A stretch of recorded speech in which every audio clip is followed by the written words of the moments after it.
Hello दोस्तों, स्वागत है आपका आपके अपने यूट्यूब चैनल स्टडी विथ एजे में। इसमें आज की वीडियो में मैं आपके लिए लेकर के आया हूँ आपकी 8 ग्रेड अभ्यास पुस्तिका, जो आपकी गणित विषय की है बच्चों, और कक्षा 7वीं के बच्चों के लिए आई हुई नई वर्कबुक है अभी इसी सत्र की। और दोस्तों, इसमें काफ़ी सारे बदलाव हुए हैं, बहुत सारे चेंजेस हुए हैं। तो उन सभी बदलाव को हम देखेंगे, किस प्रकार से गणित इसमें दिए गए हैं, सारी चीज़ें आज की इस वीडियो में देखते हैं। और दोस्तों, आपके हिंदी, अंग्रेजी, विज्ञान, सामाजिक विज्ञान, संस्कृत सारी वीडियो चैनल पे मैंने डाल दिया है। तो चैनल को सब्सक्राइब करके उन वीडियोस को देखें, पढ़ें और समझें कि किस प्रकार से मैंने सारी चीज़ें उसमें आपको बताई है। आज की इस वीडियो में हम देखेंगे अध्याय 1 पूर्णांक। इसके बारे में जानेंगे, इसके पूरे प्रश्नों के उत्तर देखेंगे, किस प्रकार से आपको इसमें हल करना है वो सारी चीज़ें हम देखेंगे। तो पूर्णांक आप सभी जानते होंगे कि पूर्णांक क्या होता है, इसमें सहचार्य गुणधर्म है, योज्य तत्समक है। तो सारी चीज़ें हम इसमें देखते हैं। जैसे यहाँ पर प्रयास कीजिए वाला प्रश्न है, घटाइए। तो हमको ऋण 15 ऋण 18 को घटाना है। तो देखो, ऋण 15 है ना, ये है, और ऋण क्या है, ऋण 18 को हमें घटाना है। तो इनको कैसे घटाएंगे? तो देखो, ये क्या होगा, ये ऋण और ये ऋण मिलके क्या हो जाएगा, धन, है ना। धन हो गया, मतलब जोड़ना है, लेकिन फिर ये एक और ऋण है, इसका मतलब घटाना है। तो 18 में हम 15 घटाएंगे तो क्या आएगा, 3 आएगा। लेकिन चिन्ह कौन सा लगेगा, ऋण का, क्योंकि बड़ी संख्या में ऋण का चिन्ह है, इसलिए 3 उत्तर आए, ऋण 3 उत्तर आएगा। ऐसे ही हम आगे करेंगे। जैसे यहाँ पर देखो, 35 और ऋण 20 है। तो यहाँ दो ऋण है, तो ऋण और ऋण मिलकर धन हो जाता है, आपको पता होगा। और धन हो गया मतलब जोड़ना है, तो 35 20 को जोड़ेंगे तो 55 हो जाएगा ये। तो इस प्रकार से हम आगे भी करेंगे। तो देखते हैं अब यहाँ पर सबसे पहले बहुविकल्पी प्रश्न है। और दोस्तों, चैनल ध्यान से सब्सक्राइब करना, आपके लिए सारी चीज़ें इस चैनल पर हमेशा मिलती रहेगी। तो चैनल को ध्यान से सब्सक्राइब कर लीजिएगा, ताकि समय पर आपको सारी चीज़ें मिल सके। आइए देखते हैं, सबसे पहला प्रश्न यहाँ पूछा है विकल्प में कि दिए गए पूर्णांकों में से सबसे छोटा पूर्णांक कौन सा है। तो देखो, सबसे छोटा क्या होगा, यहाँ ऋण 2 होगा। मतलब ऋण, हमें पता है ऋणात्मक संख्या जितनी कम ज़्यादा रहेगी उतनी छोटी रहती है। जैसे ऋण 2 है, अगर यहाँ ऋण 3 होता तो ये सबसे छोटा होता, ऋण 4 होता तो ये सबसे छोटा होता, है ना, ऋण 9 तो ये सबसे छोटा हो जाता। तो इस प्रकार से क्या है, जो सबसे, यानी ऋणात्मक संख्या जितनी ज़्यादा बड़ी रहेगी उतनी छोटी रहती है। तो यहाँ पर ऋण 2 जो है वो सबसे छोटा है, तो डी नंबर इसमें सबसे सही उत्तर आपके लिए होगा। तो प्रश्न 1 का आप डी नंबर लिखेंगे दोस्तों। इसके बाद हम देखते हैं प्रश्न नंबर दूसरा। इसमें लिखा है पूर्णांकों के लिए योज्य तत्समक कौन सा है। तो योज्य तत्समक पूर्णांकों के लिए दोस्तों शून्य, क्या आएगा इसमें, सी नंबर आएगा, शून्य। इसके बाद प्रश्न नंबर 3 देखते हैं। लिखा है ए भागित ऋण 1, इसका मान क्या होगा। तो इसका होगा ऋण 1 होगा। क्या होगा, ऋण 1 होगा। क्यों? क्योंकि ए का भाग देना है हमको ऋण 1 में। तो क्या होगा, ये ऋण ए होगा। तो सी नंबर इसमें सही उत्तर होगा, क्योंकि ये जो ऋण है ये ए के सामने लग जाएगा, है ना, इसलिए ऋण 1 हो जाएगा। इसके बाद चौथा प्रश्न देखेंगे। इसमें लिखा है ऋण 16 फिर 6 धन ऋण 2, इसका मान क्या है। तो इसमें हमको क्या करना है, पहले कोष्टक हल करेंगे। पहले ये देखो, ये ऋण और ये धन, ये मिलके क्या हो जाएंगे, ऋण हो जाएंगे। फिर 6 में से हम 2 को घटाएंगे तो कितना बचेगा, 4 बचेगा, है ना, 4 बचेगा। इसके बाद ये ऋण 16 है और ये 4, अब यहाँ कोष्टक है तो यानी क्या हो जाएगा, भाग जाएगा। तो 4 एकम 4, 4 चौके 16, लेकिन ऋण का चिन्ह लगेगा। क्यों? क्योंकि 16 के सामने ऋण है, इसलिए उसका उत्तर आएगा ऋण 4। तो मैंने आपको यहाँ समझा कर भी बताया है बच्चों। और कोई चीज़ समझ ना आए तो कमेंट बॉक्स में कमेंट कीजिएगा, अलग से एक पेपर में बनाकर मैं आपको उसको और अच्छे से समझाऊंगा। और आपके लिए एक चीज़ है कि गणित को बार बार करके देखिएगा, तब आपके लिए अच्छे से ये बनेगा। इसके बाद देखते हैं पांचवा है, यदि सोमवार को श्रीनगर का तापमान ऋण 3 अंश सेल्सियस था और मंगलवार को तापमान 3 अंश सेल्सियस और कम हो गया, तो मंगलवार को श्रीनगर का तापमान क्या होगा। तो ये हो जाएगा ऋण 6 अंश सेल्सियस, है ना। देखो, पहले क्या था, ऋण 3 था, फिर और कम हो गया। कम मतलब इसमें क्या होता है, पीछे जाता है ना। तो ऋण 3 है, फिर ऋण 4 हो जाएगा, ऋण 5 हो जाएगा, और ऋण 6। तो ये 3 और कम हो गया, यानी ऋण 6 में पहुंच गया। तो इस प्रकार इसका उत्तर क्या आएगा, डी नंबर आएगा, ऋण 6 अंश सेल्सियस। तो ये प्रश्न 5 का आपको लिखना है बच्चों। अब हम देखते हैं नीचे दिए गए प्रश्नों को हल करना है। तो यहाँ पर प्रश्न नंबर 6 दिया है कि एक ऐसा पूर्णांक युग्म लिखना है जिनका योग ऋण 3 है। तो हमको पूर्णांक युग्म लिखना है, जैसे ऋण 4, है ना, और योग यानी जोड़ना है और 1 इसको हम जोड़ेंगे तो कितना आएगा, ऋण 3 आना चाहिए, ऋण 3 आना चाहिए। तो आएगा क्या देखो, तो 4 धन 1 है मतलब जोड़ना है, लेकिन यहाँ देखो यहाँ धन का चिन्ह है और यहाँ ऋण का, तो धन और ऋण का हो जाता है ऋण, मतलब हमको अब घटाना पड़ेगा। तो 4 में 1 गए तो बचा 3 और यहाँ बड़ी संख्या के सामने ऋण का चिन्ह है तो यहाँ पर हम ऋण का चिन्ह लगाएंगे। ऐसा आपको पता होना चाहिए। तो उत्तर आ गया ऋण 3, है ना। तो हमें क्या लिखना है, ऐसा पूर्णांक युग्म लिखना है। तो हमने लिख दिए ऋण 4 धन 1, है ना, फिर ऋण 5 धन 2 और ऋण 6 धन 3। इनको आप जोड़ोगे तो क्या आएगा, ऋण 3 उत्तर आएगा।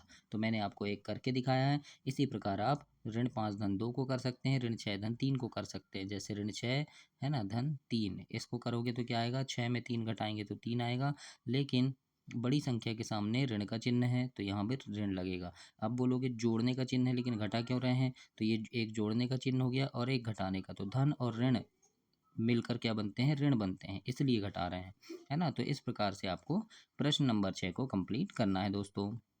सातवां प्रश्न देखते हैं। और दोस्तों आपको ये बता दूं कि चैनल ध्यान से सब्सक्राइब कर लेना। आपकी तिमाही, छमाही, वार्षिक परीक्षा में चैनल पर काफ़ी सारे वीडियोस लेकर के आता हूं, जिसमें आपकी परीक्षा में आने वाले महत्वपूर्ण प्रश्न होते हैं, जिन्हें पढ़ करके आप परीक्षा में काफ़ी अच्छे नंबर ला सकते हो। तो उन सभी प्रश्नों को देखने के लिए चैनल को ध्यान से सब्सक्राइब कर लीजिएगा।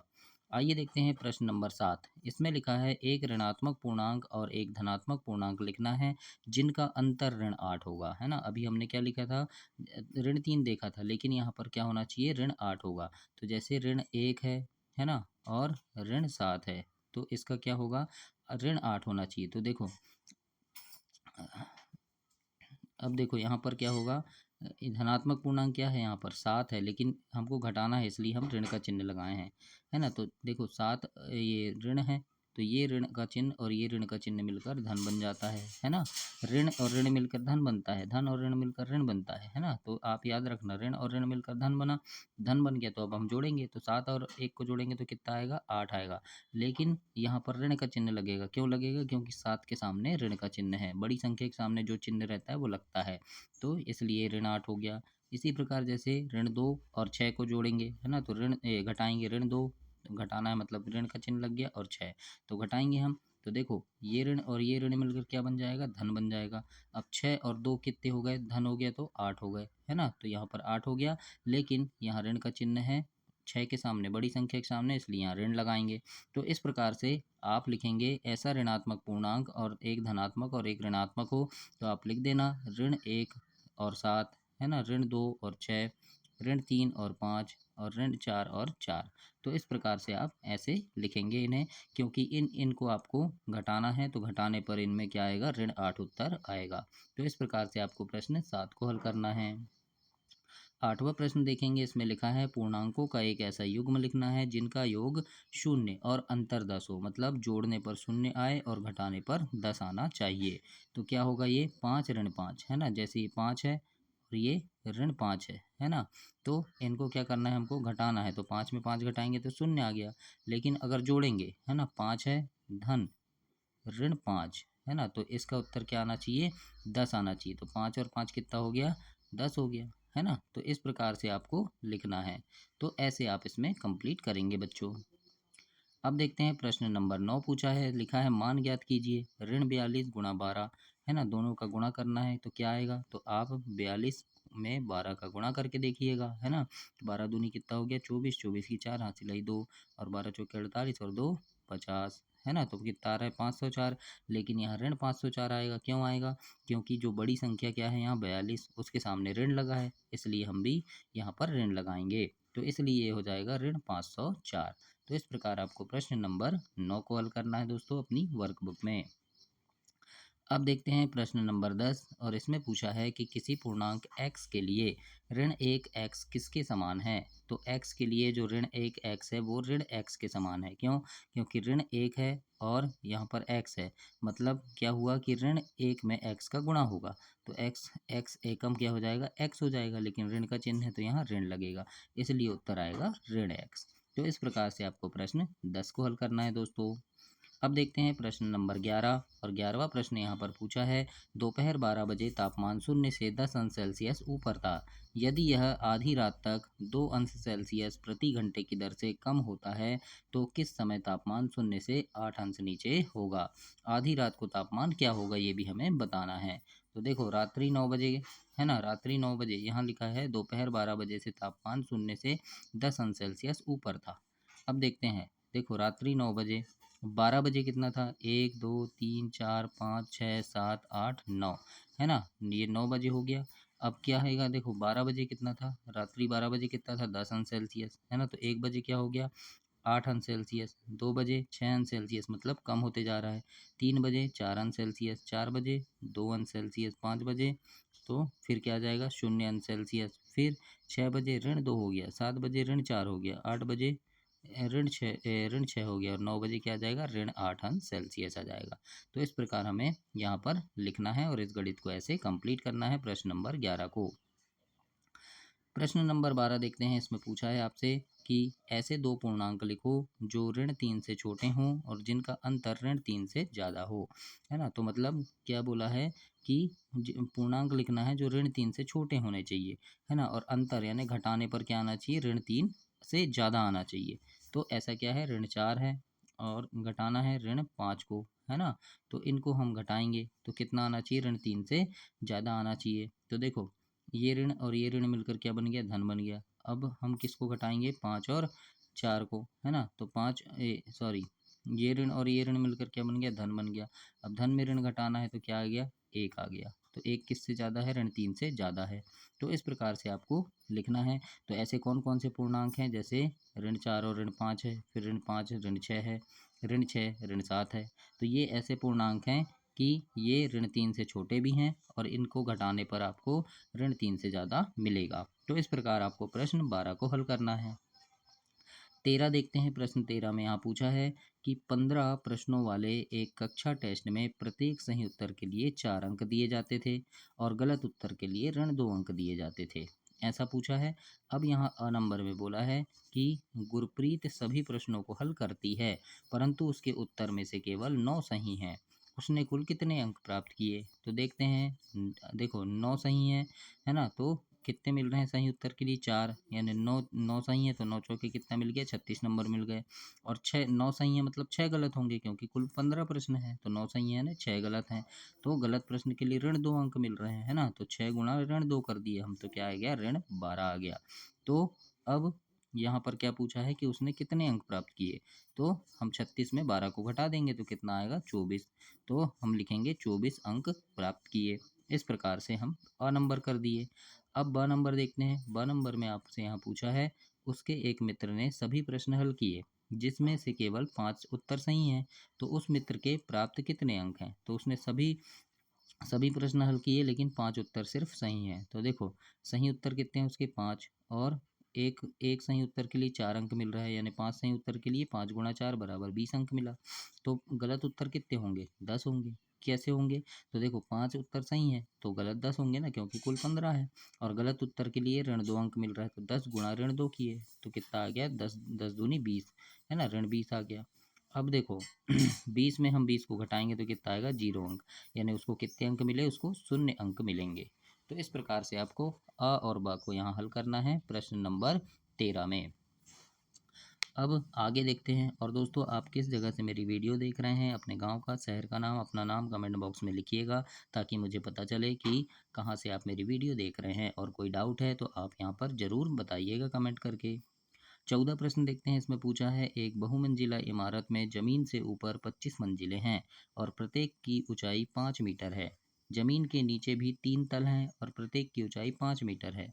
इमारत की लिफ्ट 1 मीटर प्रति सेकंड की गति से चलती है, तो एक व्यक्ति को जमीन से 50 मीटर की ऊंचाई से दूसरे मंजिल पर पहुंचने में कितना समय लगेगा, है ना। तो अब देखते हैं यहाँ पर सवाल को कैसे हल करना है। तो देखो जमीन से ऊपर, है ना, कितनी है, 25 मंजिल, है ना, प्रति 5 मीटर। यहाँ पर बोला है कि बहुमंजिल इमारत है, जमीन से ऊपर जो है 25 मंजिलें हैं, है ना, और प्रत्येक की ऊंचाई कितनी है, 5 मीटर है, यानी एक मंजिल की 5, दूसरी की फिर 5, तीसरी की फिर 5, ऐसे 25 तक है ना। और नीचे कितनी है, तो ज़मीन से नीचे 3 तल हैं, है ना? और उनकी ऊँचाई कितनी है 5 मीटर, नीचे 5, 5, 5 ऐसा, है ना? तो अब हम देखते हैं देखो आगे गणित देखेंगे कि ज़मीन से ऊपर जो है 25 मंजिलें हैं और 5 मीटर ऊँचाई है सबकी, और ज़मीन से नीचे 3 तल हैं जिसमें उनकी भी ऊँचाई 5 मीटर है। तो देखो क्या हो गया, कुल कितना हो गया 25 धन 3, है ना? यानी ये 25 मंजिल और ये 3 मंजिल कितने हो गए, 28 मंजिल हो गए कुल, है ना? इसको जोड़ना है। अब लिफ्ट की गति बोला है कि 1 मीटर प्रति सेकंड है, यानी 1 मीटर 1 सेकंड में 1 मीटर लिफ्ट चलती है। तो एक व्यक्ति द्वारा तय की गई दूरी, तो देखो 50 ऋण 10, है ना? कितना हो जाएगा 50 ऋण 10 बराबर कितना हो गया 40 मीटर हो गया, है ना? क्यों 50 आया, क्योंकि यहाँ पर देखो ज़मीन से 50 मीटर की ऊंचाई से बोला है ना? तो यहाँ पर हम 50 में 10 को घटा देंगे तो आया 40 मीटर। अब देखो समय बराबर क्या होता है, दूरी बटे चाल होता है। तो दूरी हमने निकाल लिया 40 मीटर और चाल है हमारी 1 मीटर प्रति सेकंड, है ना? अब हमको समय ज्ञात करना है, तो 1 का भाग हम 40 में देंगे तो 40 बार ही जाएगा, इसलिए आएगा ये 40 सेकंड। तो अब यहाँ पर देखो 10 मीटर 2 मंजिल तक की ऊंचाई है ना? ये 10 मीटर जो है वो 2 मंजिल तक की ऊंचाई है। तो इस प्रकार आपको इसे हल करना है, 40 सेकंड इसका उत्तर होगा। तो ऐसे आप प्रश्न नंबर 14 को हल करेंगे बच्चों और अपनी वर्कबुक में लिखेंगे। 15 प्रश्न देखते हैं। इसमें लिखा है पैटर्न देखना है और उसे आगे बढ़ाना है। पैटर्न देखो कि किस प्रकार से हुआ है यहाँ। तो देखो पाँचम 25, लेकिन ऋण का चिन्ह लगा है इसलिए ऋण 25 हो गया ये, है ना? अब यहाँ देखो 5 चौके 20 हुआ, लेकिन ऋण का चिन्ह है इसलिए ऋण 20 हो गया, है ना? अब 25 धन 5, तो यहाँ पर क्या हो जाएगा, 25 धन 5 भी कितना आएगा 20 आएगा। क्यों आएगा, क्योंकि यहाँ पर देखो 25 के सामने ऋण का चिन्ह है और यहाँ धन, तो ऋण और धन का ऋण हो जाएगा, यानी घटाना पड़ेगा। तो 25 में 5 घटाएंगे तो 20 आएगा, ऋण 20 आएगा, है ना? क्यों, क्योंकि 25 के सामने ऋण लगा है। इसी प्रकार ऋण 5 गुणा 3, तो 5 तिया 15, लेकिन ऋण 15 होगा यहाँ, है ना? और इसी प्रकार देखो ऋण 20 और धन 5, इसको क्या करना पड़ेगा, ऋण का चिन्ह है तो घटाएंगे। कहाँ है, तो ये धन और ऋण मिलकर ऋण बन जाएगा, तो घटाना पड़ेगा। 20 में 5 घटाए तो 15, है ना? ऋण 15 होगा, क्यों, क्योंकि 20 के सामने ऋण लगा है बड़ी संख्या में। इसी प्रकार ऋण 5, तो 5 दूनी 10, तो ऋण 10 हो गया, है ना? अब यहाँ क्या आ जाएगा, ऋण 15 धन 5 लिखेंगे हम, तो 10 आएगा, है ना? तो इस प्रकार से ये पैटर्न है, तो आप ऐसे करेंगे 5 एकम 5, है ना? ऋण 5 और ऋण 10 धन 5, तो ये भी ऋण 5 होगा। फिर ऋण 5 और शून्य, इसको हम गुणा करेंगे तो 5 शून्यम शून्य होगा, तो ये शून्य लिखे। और यहाँ पर ऋण 5 और धन 5, इसको हम घटाएंगे तो शून्य हो जाएगा। फिर 5 एकम 5, है ना? लेकिन यहाँ धनात्मक रहेगा 5, और यहाँ शून्य और 5 इसको जोड़ेंगे तो भी 5 आएगा। फिर दूसरा देखते हैं 5 दूनी 10, है ना? और 5 और 5 10, फिर 5 तिया 15 और 10 और 5 15। तो इस प्रकार से आप इस पैटर्न को कंप्लीट करेंगे और अपनी वर्कबुक में लिखेंगे। तो ये आपका अध्याय 1 समाप्त हुआ। अगली वीडियो में हम अध्याय 2 देखेंगे बच्चों। तो तब तक के लिए आप चैनल को सब्सक्राइब करें, वीडियो को लाइक करें और अपने दोस्तों तक इसे शेयर करें। धन्यवाद बच्चों।